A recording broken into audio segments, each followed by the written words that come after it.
4차 산업혁명의 성공을 좌우하는 핵심은 인공지능, 빅데이터, 사물 인터넷 등과 같은 ICT 기술입니다. 코로나 팬데믹 이후 디지털 분야의 중요성이 부각되면서 이제 ICT 기술은 미래 먹거리이자 국가 경쟁력의 척도가 되고 있는데요. 빠르게 변화하고 성장하는 ICT 시장에서 우리나라가 글로벌 경쟁력을 갖추고 디지털 패권 강국이 되려면 어떻게 해야 할까요? 박성호 한국인터넷기업협회장과 이야기 나눠봅니다. 비대면 문화가 확산하면서 온라인 플랫폼 관련 산업이 급성장했습니다. 하지만 일각에선 다른 나라와 달리 우리나라의 과도한 규제 때문에 산업 성장에 제한이 있다는 목소리도 나오고 있습니다. 우리나라가 규제 공화국이라는 오명을 벗고 디지털 경제 패권 국가로 도약하려면 어떻게 해야 하는지 알아보도록 하겠습니다. 한국인터넷기업협회 박성호 협회장과 함께합니다. 어서 오세요. 안녕하십니까. 네, 먼저 생소할 수도 있겠습니다. 한국인터넷기업협회 어떤 곳인지 소개 좀 부탁드리겠습니다. 예, 저희 한국인터넷기업협회는 한국인터넷 산업을 주도하는 회원사들이 한 230개 정도 모여있는 협회입니다. 시작은 2000년에 시작을 했고요. 지금 디지털 경제를 본격화하면서 많은 기업들이 혼자 잘해서는 안 되고 서로 협력하고 또 사회와 소통하고 또 정부와도 저희를 이해시키는 작업들을 해야 한다는 생각 때문에 더욱더 열심히 활동하고 있는 협회입니다. ICT 산업에 대해서 협회를 지금 운영을 하고 계신다고 들었습니다. 정확히 어떤 것인지 좀 설명 좀 부탁을 드릴게요. 저희 쪽은 사실 인터넷 플랫폼 위주의 회사들이 대부분 회원사고요. 네. 국민 여러분 잘 아시는 네이버나 카카오, 쿠팡, 구글, 넷플릭스, 페이스북 같은 인터넷 협회 소속 회사들이 대부분 여러분 잘 아시는 회사들이고요. 최근에는 저희 협회뿐만 아니라 ICT 전반적인 협회들이 다 모여서 네. 디지털 경제연합이라는 큰 연합회를 만들었습니다. 이 연합회에서 이번 대통령 선거 때 정책 공약을 제시하기도 하고 또 많은 활동들을 하고 있습니다. 협회장님과 오늘 ICT 산업의 이제 미래에 대해서 좀 이야기를 나눠볼까 하는데 지금 협회에서 가장 관심을 갖고 있는 분야가 바로 자율규제라고 들었습니다. 자율규제가 무엇인지 시청자분들께 설명을 좀 부탁드릴게요. 자율규제는 사실 우리한테 생소한 개념이라고 생각이 되고요. 네. 그동안 규제하면은 정부가 규제권을 가지고 기업이나 어떤 수범자를 대상으로 일방적으로 하던 규제, 이걸 보통 강제 규제라고 합니다. 근데 자율규제는 셀프 레귤레이션이니까 말 그대로 수범하는 국민 측 입장에서 예를 들면 기업 입장에서 스스로를 규제하겠다. 스스로를. 네. 굉장히 생소한 개념이지만 없던 것은 아니고요. 사회 일부 부분에서는 여전히 시행되고 있었습니다. 다만 디지털 분야에서 이번에 한번 본격적으로 해보자는 논의가 지금 시작되고 있습니다. 또 하나 플랫폼 업체의 가장 큰 화두 중에 하나가 플랫폼 공정화법, 또 여기에 따른 온풀법, 이거로 생각되는데 여기에 대한 논란이 좀 정리가 되고 있지 않아요? 그러니까 요즘에 대해서 좀 설명 부탁드리겠습니다. 우리가 잘 아는 미국의 초거대 글로벌 기업 구글, 페이스북, 아마존, 애플 이런 회사들이 성장을 너무하다 보니까 세계 디지털 경제에 차지하는 비중이 너무 커서 다른 기업들이 그 시장에서 참여하기 어려운 국면까지 가니까 미국 내에서 이러한 기업들을 좀 규제해야 된다는 목소리들이 나왔고요. 특히 유럽 같은 경우는 자국권 내에 변변한 플랫폼 인터넷 기업들이 없습니다. 그러다 보니까 미국 기업들이 가서 다 시장을 장악해버린 상황입니다. 그러다 보니까 이 큰 기업들에 대한 규제가 필요하다는 목소리가 나왔고 그게 우리나라에서는 재작년이죠. 2020년에 가을부터 이런 논의가 본격화돼서 한국에서도 그러면 플랫폼들을 규제해야 되지 않겠냐라는 논의가 됐고요. 이게 갑작스럽게 이제 법안까지 가버려서 저희는 논의 먼저 하고 법안을 논의합시다라고 지금 계속 주장을 해왔고요. 다행히 이번 새로운 정부 들어서서는 논의부터 하고 또 방법이 꼭 자율규제라는 대안이 있다면 그것도 한번 생각해보자라는 식으로 큰 국면 전환이 일어났습니다. 업계 차원에서 자율 규제가 제대로 작동한다면 더할 나위 없이 좋겠지만 또 그 일부에서는 사업자의 그 이익만 극대화할 경우에 이 플랫폼의 좀 그 공공성, 사람들이 많이 이용하고 있지 않습니까? 그런 거에서 소비자의 이익이 좀 침해되지 않을까? 뭐 그런 시각도 분명히 있습니다. 그런 시각에 대해서 맞는 말씀이고요. 어느 기업이든 그런 위험성은 존재한다고 생각을 합니다. 그런데 이제 플랫폼 기업들을 자세히 이렇게 보면 예를 들어서 물품이나 서비스를 소비하려는 수요자 측하고 그런 서비스나 재화를 공급하는 공급자 측 양측에서 그 가운데 이제 플랫폼이 있지 않겠습니까? 또 하나 이제 중요한 점이 뭐냐면 이 물품이나 서비스를 제공하는 소상공인들의 매출이 늘어나야 플랫폼이 살아나기 때문에 소상공인들의 매출을 줄이면서 기업이 혼자 이익을 추구할 수 없는 공생 구조입니다. 또 하나는 소비자들이 굉장히 스마트하기 때문에 네. 잘 못하는 기업은 바로 시장에서 퇴출되게 되어 있습니다. 그래서 아시는 것처럼 많은 이름 있는 기업들이 사라졌고요. 지금 남은 플랫폼들은 소비자들의 니즈를 가장 충족시켰던 기업이라고 생각합니다.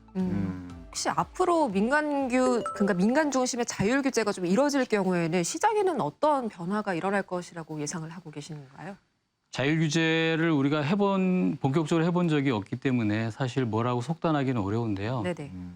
다만 이제 우리 사회가 많이 성숙됐다고 생각을 하고 어떤 문제가 있을 때 꼭 정부가 나서서 해결을 하는 시대가 아니고 이제는 소비자나 국민과 직접 맞대어 있는 기업들이 소비자 국민들하고 같이 협의하면서 문제를 해결해 나가는 커다란 어떤 사회 규율의 대전환이 일어날 거라고 생각을 하고 네. 이것이 오히려 경제 발전 그리고 소비자 후생에 더 기여할 거라는 기대가 있습니다. 특히 지금 몸담고 계신 ICT 산업의 경우에는 정말 발전 속도가 빛의 속도 아니겠습니까? 근데 규제가 이렇게 뒤따라가는 그런 형국입니다. 항상 그래 왔었는데 그렇다 보니까 우리나라가 이런 ICT 산업 같은 경우에는 정책 규제가 너무 많다. 뭐 이런 지적이 있는데 어느 정도인가요? 지난 20대 국회 때 저희 쪽 규제 법안이 400여 건이 발의가 됐고요. 그중에서 73%가 완순전한 규제 법안입니다. 이런 규제 법안 개수는 아마 외국 분들하고 제가 가끔 이야기해보면 굉장히 놀랄 만한 숫자라고 할 정도로 규제 법안이 많고요.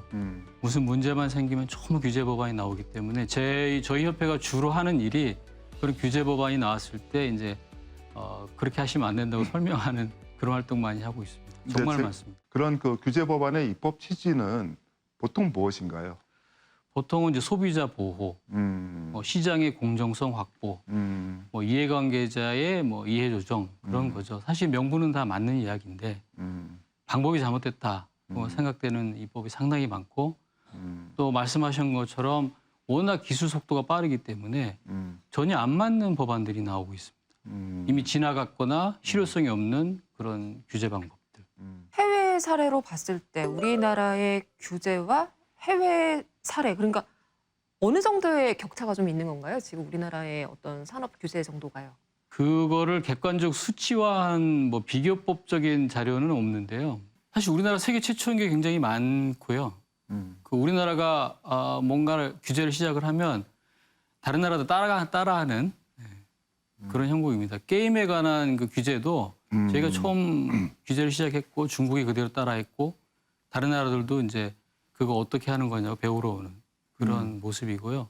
하여튼 우리나라가 빠른 건 좋은데 규제도 제일 빠르다고 보시면 될 것 같습니다. 그러면 이런 산업계에서는 규제들을 좀 완화해달라는 목소리가 굉장히 크게 다가올 것 같은데 우리 협회에서도 그런 점에 대해서 노력을 좀 많이 하고 계실 것 같아요. 그 말씀하신 부분을 제일 많이 노력하고 있고요. 네. 규제를 왜 이렇게 많이 하느냐에 대해서는 사회문화적인 요인이 좀 있다고 생각을 합니다. 무슨 문제가 생기면 이게 조금 시간이 지나면 사회 자체 정화가 되는 경우들이 있거든요. 근데 우리는 무슨 문제가 생기면 바로 법부터 입법을 하는 그런 문화? 그게 조금 아쉽고요. 또 하나는 꼭 본인들 이해관계자들이 해결하려는 노력보다는 정부나 국회에 이제 민원을 제기해서 해결하려고 하는 문화. 그것도 한몫한다고 생각을 하고 또 국회의원분들이나 정치하시는 분들은 사실 규제 입법이 쉽거든요. 뭐 하지 말라고 조항을 넣으면 되기 때문에 네네. 그런 것도 또 한몫하는 것 같습니다.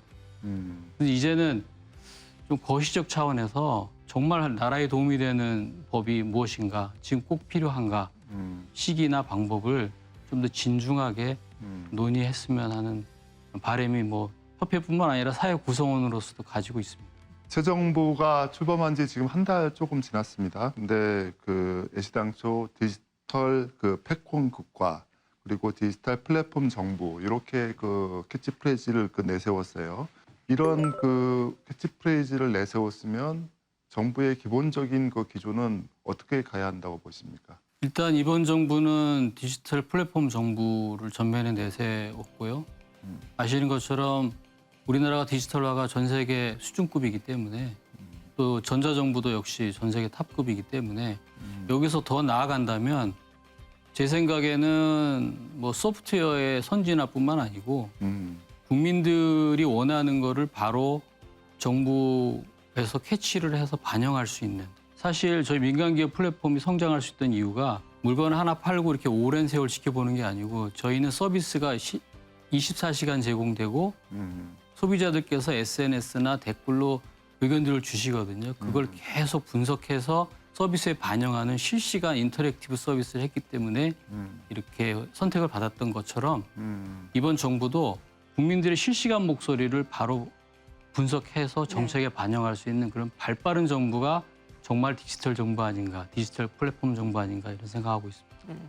새 정부에도 이제 바라는 점을 말씀해 주셨는데 지금 이제 시청하고 계시는 시청자분들이나 우리 또 협회사분들이나 하시고 싶으신 말씀 있으시다면 마지막으로 한 말씀 부탁드리겠습니다.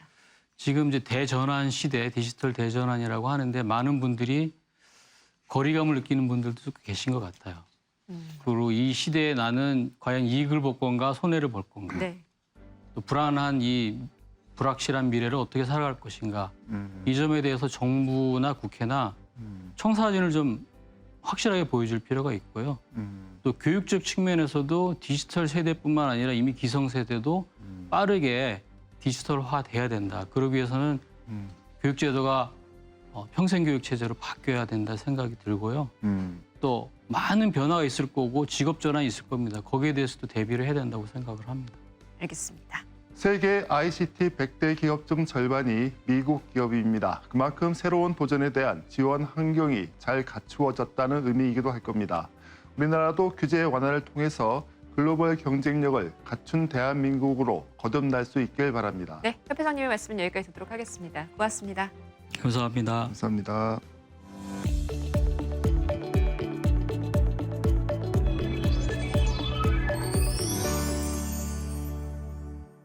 그동안 보도와 차도가 구분되어 있지 않은 골목길에서 보행자는 차를 피해서 길 가장자리로 다녀야 했는데요. 오늘은요, 보행자 중심으로 달라진 도로교통법에 대해서 전해드립니다. 먼저 보행자의 안전을 위해 오는 7월 12일부터 보행자 우선도로가 도입됩니다. 보행자 우선도로란 보도와 차도가 분리되지 않은 도로를 말하는데요. 보행자가 차량보다 우선해서 통행할 수 있도록 지정한 도로입니다. 이 도로에서 보행자는 차량 통행과 관계없이 도로의 전 부분으로 다닐 수 있습니다. 모든 운전자는 보행자 우선도로에서 보행자가 보이면 서행 또는 일시 정지해야 하는데요. 필요에 따라서는 시도 경찰청장 등이 차량 속도를 20km까지 제한할 수 있으니까요. 주의해야 합니다. 만약 차량이 보행자의 통행을 방해하거나 위협적으로 경적을 울린다면 승용차는 4만 원, 승합차는 5만 원의 범칙금이 부과됩니다. 그리고 어린이 보호구역이나 노인 장애인의 통행을 보장하는 교통약자 보호구역도 확대됐습니다. 기존에는 어린이 시설이나 노인 장애인 복지시설 등 일정 부분만 교통약자 보호구역이었는데요. 놀이터, 지역 아동센터 같은 어린이가 자주 왕래하는 장소, 그리고 노인 장애인의 모든 복지시설 주변으로 보호구역 범위가 더욱더 넓어졌습니다. 만약 운전자가 제한 속도 30km인 교통약자 보호구역에서 속도 위반을 하게 된다면 가중처벌로 범칙금이 커지는데요. 범칙금은 6만 원부터 많게는 16만 원까지 부과됩니다. 더욱 자세한 정보는 법제처 국가법령정보센터에서 확인을 하실 수가 있습니다. 지금까지 생활플러스였습니다.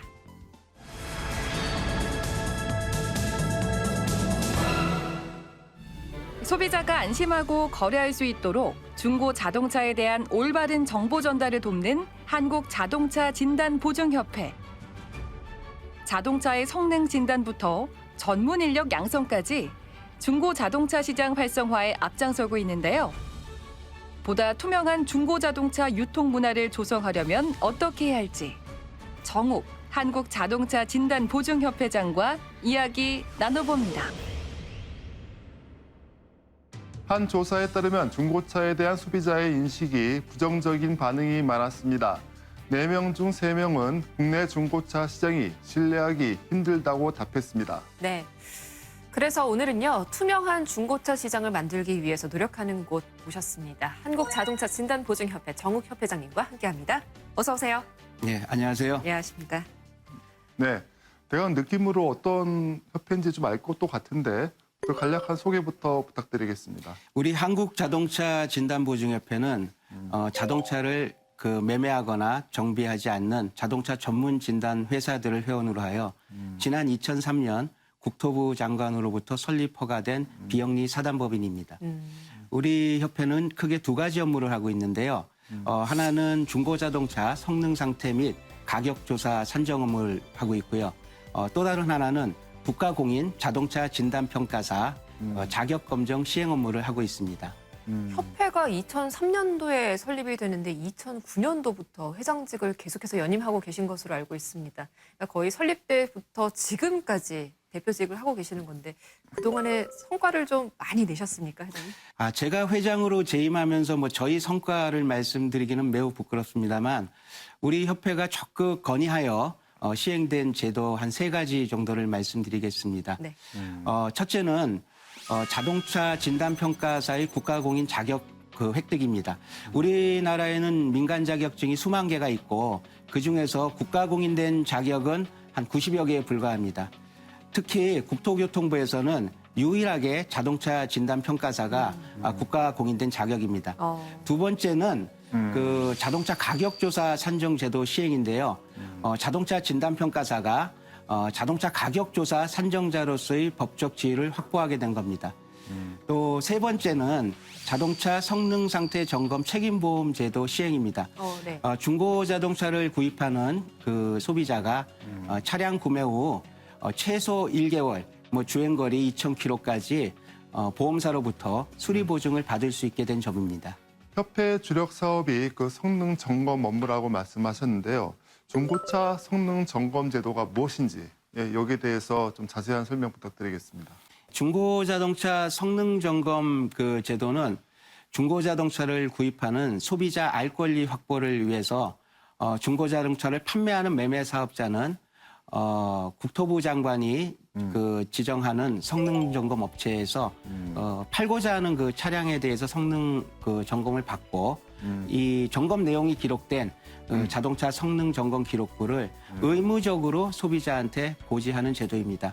소비자는 고지받은 성능 상태 점검 기록부를 보고 차량의 사고 여부, 침수 여부, 기타 부품의 어떤 불량 상태를 확인하고 또 이를 미리 알고 나서 자동차 가격 판단에 중요한 자료로 쓸 수 있고요. 또 사후에 보상의 근거로 활용할 수도 있습니다. 매매와 정비를 관여하지 않고 네. 객관적으로 그 차량에 대해서 점검을 하고 이 점검에 오류가 발생됐을 시에는 해당 차량을 최소 1개월, 주행거리 2,000km까지 보증해 주도록 하는 일을 하고 있습니다. 그럼 지정된 검사소가 있는 건가요, 전국에? 예, 전국에 우리 협회는 현재 한 90여 개의 성능 상태 점검장이 있고요. 또 점검 오류가 발생됐을 경우에는 또 전국의 정비업소와 한 수백여 개의 정비업소하고 업무 제휴가 돼 있어서 그곳에 방문하셔서 이 보증 수리를 받으시면 됩니다. 자동차 진단 평가사에 대해서는 또 잘 모르시는 분이 많습니다. 그 좀 생소한 자격증인데 어떤 자격증인지 좀 설명 부탁드리겠습니다. 많이 알고 계시는 자동차 기능사 또는 검사 기능사하고 자동차 진단평가사는 같은 자동차 공부를 하지만 좀 많이 다릅니다. 일반적으로 자동차 기능사나 자동차 정비 기사 이분들은 자동차를 수리하고 정비하는 공부를 하고 자격을 취득한 분들입니다.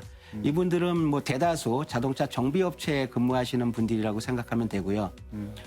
자동차 진단평가사는 이 자격 명칭 그대로 자동차를 진단하고 이 차량 가격을 평가하는 자격자라고 보시면 됩니다. 자동차의 사고 여부나 침수 여부, 기능상의 하자 여부, 이런 거를 진단하고 차량의 색상 등 차량에 대한 소비자의 선호도까지 조사하고 또 자동차 가격 산정 기준서에 의해서 이 자동차 가격을 평가하는 분들입니다. 자동차 진단 평가사들은 현재 뭐 자동차 성능 점검 업체, 또 자동차 진단 업체, 또 경매장, 신차 영업소, 공매 차량이나 법원 차량의 진단 등을 이 자동차 그 각 분야에 종사하시고 있는 분이라고 생각하시면 되겠습니다. 이런 그 진단 평가사 그 자격 취득 요건은 좀 어려울 것 같다는 생각이 듭니다. 어떻습니까? 지금 자동차 진단 평가사에 대해서 응시하는 분들은요, 청년층들도 많지만 또 노년층, 그 중장년층이 많습니다.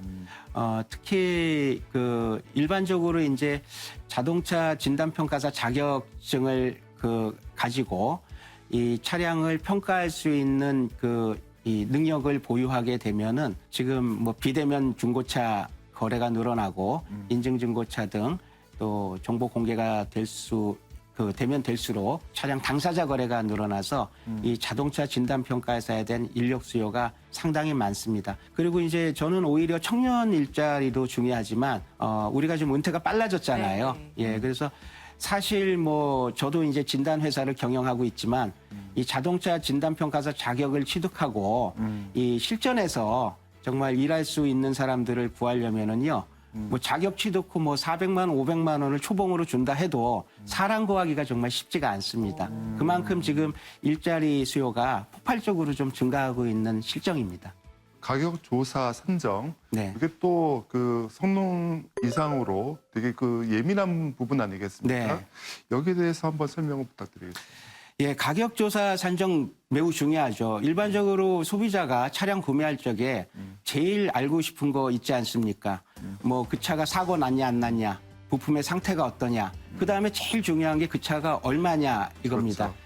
그래서 가격 산정 제도라는 거는 어떤 자동차의 성능 상태에 따라서 차량 가격을 평가하고 또 이 가격 조사 산정 기준서에 의해 가지고 이 차량 가치 평가를 하기 때문에 중고차를 거래할 시에 가격 판단의 중요한 자료로 활용할 수 있는 것입니다. 가격 산정도 그렇고 뭐 자동차 상태를 보증해 주시는 것도 그렇고 지금 일자리 창출 얘기도 나눴었고 네. 많은 사업들을 지금 하고 계시는 것 네. 같아요. 앞으로도 향후에 좀 계획하시는 일들이 또 있을까요? 우리 협회에서는 자동차 진단 평가사의 저변 확대, 일자리 창출, 그리고 실전 교육에 더욱 힘쓸 예정입니다. 아까도 말씀드렸듯이 자동차 진단 평가사들의 인력 수요가 많이 늘어남에 따라 우리 자동차 진단 평가사를 취득한 자격자가 즉시 산업 현장에서 일할 수 있게끔 네. 자동차 진단 평가에 대한 실전 교육에 더욱 힘쓸 예정입니다. 그리고 내년부터 그 여러 가지 그 조건이 붙긴 했지만 대기업들이 중고차 그 매매 시장에 진출할 수 있게 됐죠. 근데 이런 그 기존 그 매매업자분들께서는 생존권에 위협이 된다 이렇게 반대를 하고 계세요. 네. 근데 협회에서는 뭐 중립적인 관점에서 어떻게 보십니까? 대기업의 지금 중고차 시장 진출, 전 국민의 관심사입니다. 뭐 기대도 크고요. 우리 협회에서는 이 부분에 대해서 매우 긍정적으로 생각하고 있습니다.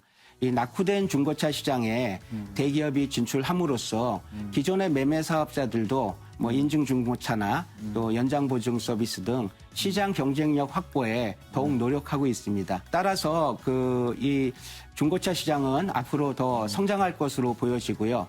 향후 자동차 애프터마켓은 더욱 확대되고 활성화될 것으로 기대하고 있습니다. 일반 소비자들은 왜 중고차를 신뢰하지 못하는 뭐 그런 그 현상이 나타날까요? 중고 자동차에 대해서 제일 중요한 거는 그 성능 상태 점검 내용뿐만 아니라 이 가격 정보가 중요하지 않습니까?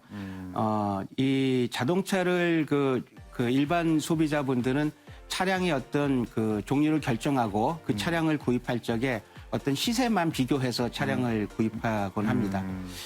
하지만 이 차량은 동일한 연식, 그 동일한 옵션, 한날 그 한시에 출고됐던 차량이라도 네. 사용자가 어떻게 이 차량을 사용했느냐에 따라서 이 중고 자동차의 가격이 크게 차이가 납니다.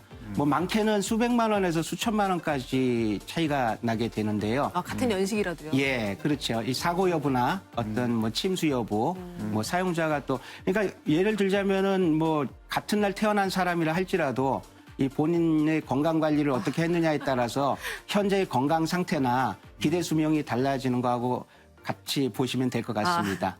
그래서 내가 지금 중고차를 사려고 하는데 이런 거는 좀 챙겨서 보면 정확하게 지금 중고차를 좀 잘 샀다라는 이야기를 들을 수 있을 것 같다라는 포인트들이 있다면 어떤 걸 좀 말씀해 주실 수 있을까요? 네, 소비자분들이 제일 중요하게 생각하셔야 될 게 자동차 성능 상태 점검 기록부입니다. 현재 이 성능 점검 그 내용하고 다르면 또 보상도 받을 수 있는 내용인데요. 이걸 정말 꼼꼼하게 확인하시고 또 사후의 보상의 근거로 활용할 수 있으니까 잘 보관하시는 게 또 중요합니다. 또 그러고 자동차 관리법 54조 제1항이 신설돼서 자동차 가격 조사 산정 서비스 소비자가 원하면은 받을 수가 있습니다. 그 중고차 성능 상태 점검 기록부를 받고 소비자가 가격 산정 서비스를 받고 싶다고 매매 사업자한테 요구를 하면 해주도록 돼 있습니다. 그래서 이 성능 각기 다른 어떤 이 자동차의 그 성능 상태 점검에 따른 가격 산정을 받아서 차량 가격 판단에 중요한 자료로 활용하시면 좋을 것 같습니다. 친환경 미래차들이 많이 등장을 하고 있는데 이렇게 해서 이제 자동차 산업 구조들이 많이 변화하고 있는 것 같아요. 이런 변화에 대해서도 협회 측에서 대응을 충분히 하고 계시는 거지요? 예, 이 전기차가 출시된 이후 우리 협회에서는 이 전기차를 어떻게 진단하고 어떻게 평가하고 또 어떻게 가치 산정 기준을 가져야 되는지 많이 고민하고 연구했습니다. 그래서 전기차 진단에 대한 알고리즘을 개발 완료하였고 작년부터는 자동차 진단기 제조업체와 우리 협회의 진단 알고리즘을 바탕으로 한 그 소프트웨어 개발이 완성 단계에 있습니다. 올 하반기부터는 이 전기차 진단기가 양산되어 현장에 보급될 예정이고요. 전기차 진단을 보다 신속하고 정확하게 할 수 있을 것으로 예상되고 있습니다. 또한 전기차에서 제일 중요한 게 배터리인데요. 이 배터리 잔존가치 기준을 만들기 위해서 국내 배터리 제조 기업인 SK온과 협업을 해서 전기차에 대한 진단, 배터리에 대한 잔존가치 기준서에 대한 어떤 정확한 기준을 잡는 거에 대해서 함께 연구하고 노력하고 있습니다. 협회에서도 노력하고 계신 게 있지만 또 이런 그 제도적으로 뒷받침이 안 되는 부분은 그 정부의 역할이 필요하지 않겠습니까? 네. 가장 시급한 그 과제는 무엇입니까? 지난 뭐 수십 년 동안 국토교통부에서도 이 자동차 관련의 어떤 소비자 피해를 예방하고자 많은 제도 개선을 했습니다. 뭐 현재에도 많이 노력하고 계시는 걸로 알고 있는데요. 우리 협회에서는 좀 시급히 한 2가지 정도 제도 개선이 필요하다고 생각합니다. 그것은 지금 의무적으로 그 소비자한테 고지하는 성능 상태 점검 기록부 여기에 가격 산정 내용이 좀 반드시 포함돼야 된다고 생각합니다. 또 이 성능 점검 기록부를 현재는 매매 사업자만 고지하도록 돼 있는데 이 자동차를 팔려고 인터넷 등에 광고를 해서 차량을 팔고자 하는 분들도 자동차 성능 점검 기록부와 가격 정보를 제공하도록 해야 된다고 생각합니다. 이래야만이 현재 사회 문제가 되고 있는 자동차 허위 미끼 매물이나 자동차 가격 불만이 해소되어 중고 자동차를 구입하는 소비자가 정말로 보호받을 수 있다고 생각을 합니다. 네. 다른 하나는 제일 중요한 어떤 이런 부분인데 성능 점검자 입장에서는요. 그 성능 점검자의 어떤 독립성이 확보돼야 된다고 생각합니다. 지금 우리 협회에서도 뭐 연간 한 35만 대 정도 성능 상태 점검을 하고 있지만 이 대다수 매매 사업자분들로부터 의뢰받아서 성능 점검을 하고 있습니다. 이러다 보니까 정말 소신껏 차량에 대해서 성능 점검하기가 좀 쉽지가 않잖아요. 그래서 매매 사업자와 성능 점검자는 고리가 완전히 끊어져 가지고 정말 우리 자동차 성능 점검자들이 올바르고 정확하게 소신껏 차량 점검을 할 수 있는 환경이 개선돼야 된다고 생각합니다. 오늘 회장님 모시고 이야기를 좀 들어보니까 투명한 시장을 좀 만들기 위해서 많은 노력을 하고 계신다는 그런 느낌을 받을 수가 있었습니다. 이제 마지막으로 우리 시청자 여러분들께 우리 회장님으로서 좀 한 말씀 좀 전해주신다면요. 한국자동차진단보증협회는 지난 20여 년 동안 중고자동차를 구입하는 소비자 권익보호와 중고자동차 유통문화 투명성을 위하여 열심히 노력해 왔습니다. 하지만 많이 미흡하고 부족합니다. 향후 협회가 해야 될 일도 많다고 생각합니다. 우리 협회는 더욱더 중고자동차 유통문화 투명성 확보와 자동차 유통 선진화를 선도하도록 노력하겠습니다. 그래서 소비자한테 신뢰받는 네. 대한민국 중고차 시장이 될 수 있도록 사명감을 가지고 최선을 다해서 더욱 분발해서 노력하겠습니다. 특히 우리 국가공인 자동차 진단평가사에 대해서 많은 관심과 응원 부탁드립니다. 내년부터 대기업의 중고차 시장 진출이 허용되면서 어떤 변화를 가져올지 귀추가 주목되고 있습니다. 기존 중고차 매매업계와 건전한 상생이 이뤄지길 기대해 봅니다. 네. 자, 앞으로도 한국자동차진단보증협회가 투명한 중고차 시장 조정에 앞장서길 바라면서 오늘 토요포커스는 여기서 모두 마치겠습니다. 함께해 주신 여러분 고맙습니다.